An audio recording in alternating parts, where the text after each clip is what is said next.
Hey YouTube, this is Casey with Casey and the Boys, and before we get started, please remember to like, comment, and subscribe on this video. It really helps the channel grow and allows this to reach other people who enjoy One Piece. And today we're going to be talking about if Momonosuke can move Onigashima, and if he can make flame clouds that are stronger than Kaido's, and if he has to. So, before we get started, spoiler alert, what we discuss today will include content from chapter 1027. So, if you are not caught up in the manga, you have been warned. Please leave a like on the video and don't watch it. Now, let's dive right into this and get started. So in chapter 1027, Yamato and Momo saw how Onigashima was being carried by the flame clouds by Kaido, and they saw that his flame clouds were actually failing, and part of Onigashima was breaking off and falling away, and that the flame clouds themselves were starting to fail, meaning that Kaido was weakening.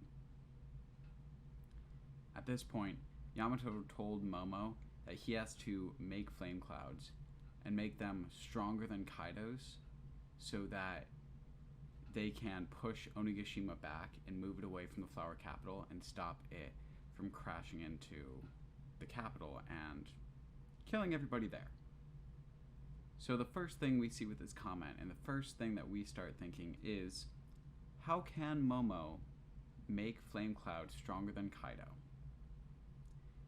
And we see that Kaido is weakening, and we've seen just how strong Momo has become since he's been aged up, being able to injure Kaido by biting him, being able to fly and summon clouds. And we think maybe if Kaido is weakened enough, Momo might be able to make flame clouds that overcome his. But what if I told you he didn't have to? At least, not yet.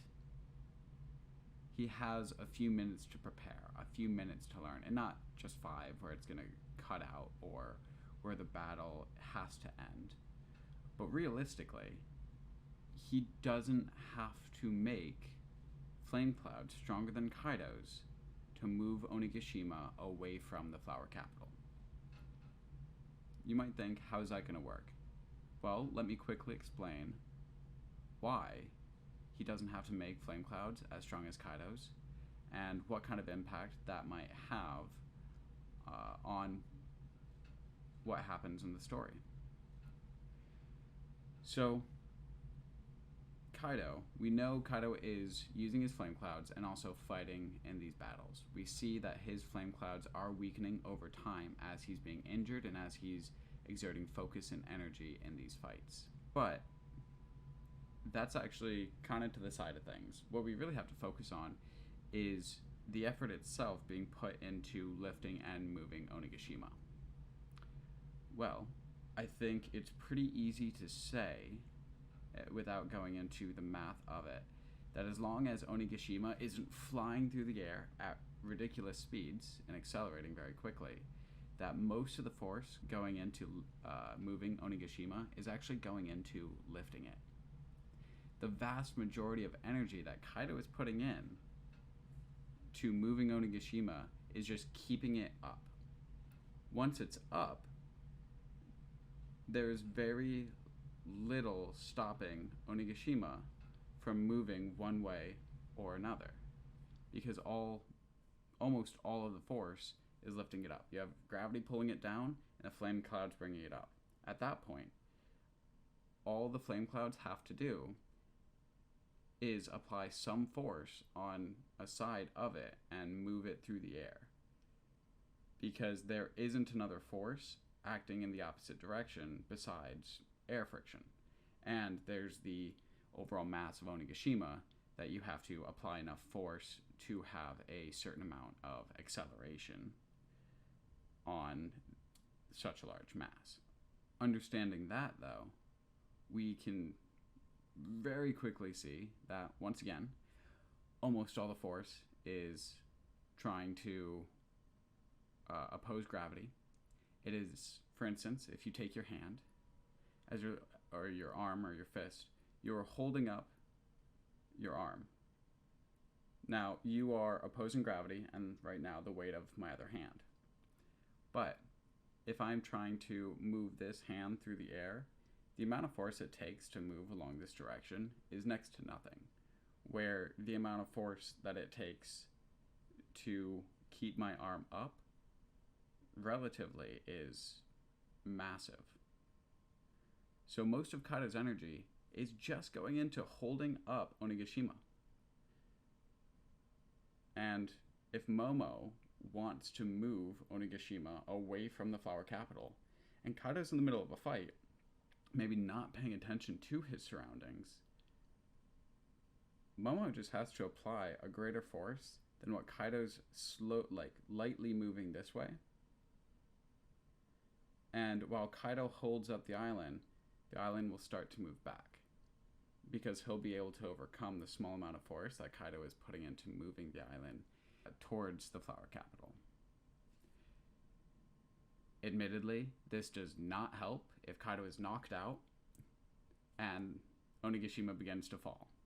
Momo would then have to create flame clouds strong enough to hold up Onigashima, or at the very least slow down its descent to basically nothing. Momo would basically have to hold this up. But in the meantime, if Onigashima is going to crash down, Momo is fully capable of making flame clouds with enough force to drive Onigashima away from the Flower Capital.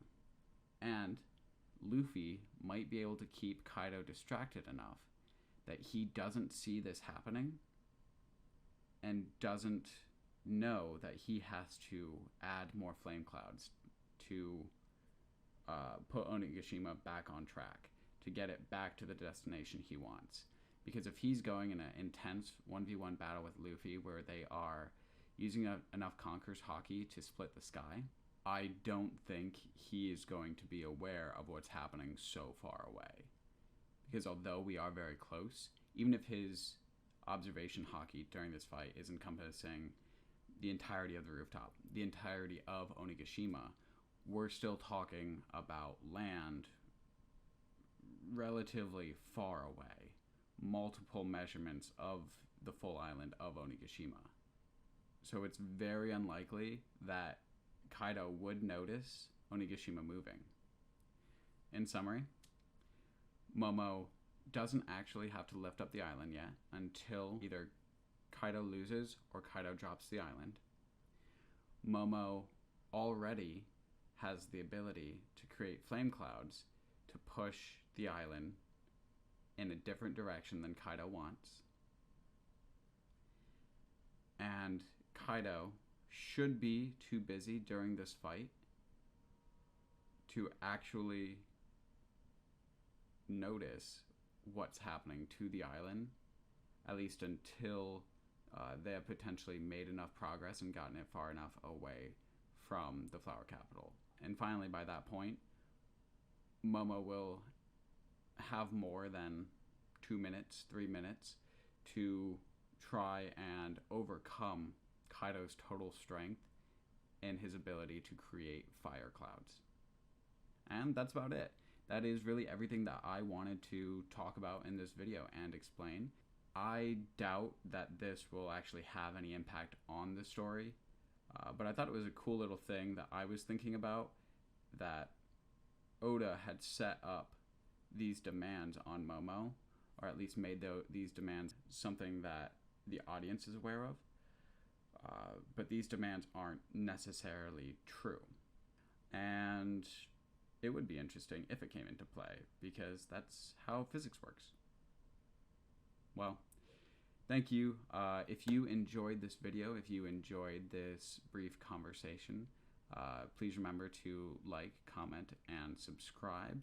It helps the channel and helps us grow, and it allows videos like this to be put in front of other like-minded people who might enjoy them as well. And with that, have a good one. Peace.